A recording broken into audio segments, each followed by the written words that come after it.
जय माता दी। स्वागत है आप सभी का मेरे HS भारद्वाज यूट्यूब चैनल पर।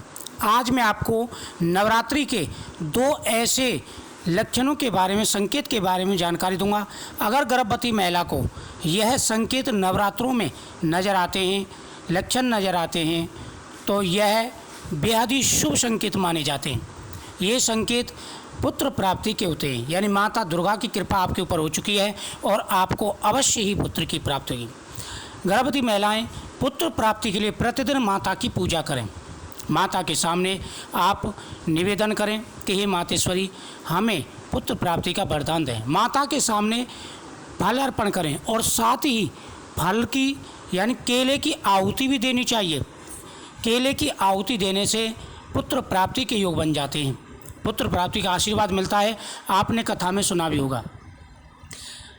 जो व्यक्ति प्रतिदिन माता के सामने 2 फल चढ़ा करके माता के मंत्र का जाप करने के बाद में वह फल पुत्र प्राप्ति की इच्छा से खाते हैं, उनकी पुत्र की मनोकामना पूरी हो जाती है। लेकिन जो मैं संकेत आपको बता रहा हूँ, लक्षण आपको बता रहा हूँ, ये बहुत ही शुभ है।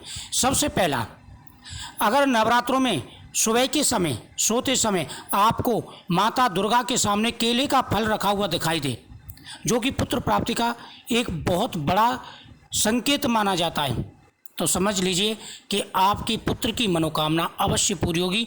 माता आपके ऊपर प्रसन्न है। अगर वह माता के सामने से उठा के कोई आपको झोली में डाल देता है, तो यह 100% सही माना जाता है कि अब आपके ऊपर माता की कृपा हो चुकी है।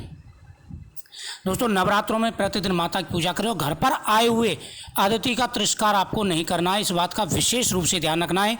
कोई भी देवता किसी भी रूप में आपके दरवाजे पर आ सकते हैं, अगर आप सच्चे मन से माता दुर्गा की पूजा कर रहे हैं। और दूसरा जो संकेत माना जाता है वह माना जाता है ज्योत का। कहते हैं कि कुल का दीपक पुत्र को कहा जाता है। अगर माता के सामने रखा हुआ दीपक और तेज आपके सामने स्वप्न में जलता है, आप दीपक माता के सामने जलाते हैं या जलता हुआ अखंड ज्योत आपको दिखाई दे और आप माता को पुष्प अर्पण करते हैं, तो आपकी पुत्र की मनोकामना पूरी होगी। यह 2 ऐसे संकेत हैं जो सही हैं, और अगर ये आज नज़र आते हैं गर्भवती महिला को, तो अवश्य ही आपको पुत्र प्राप्ति होगी। जय माता दी।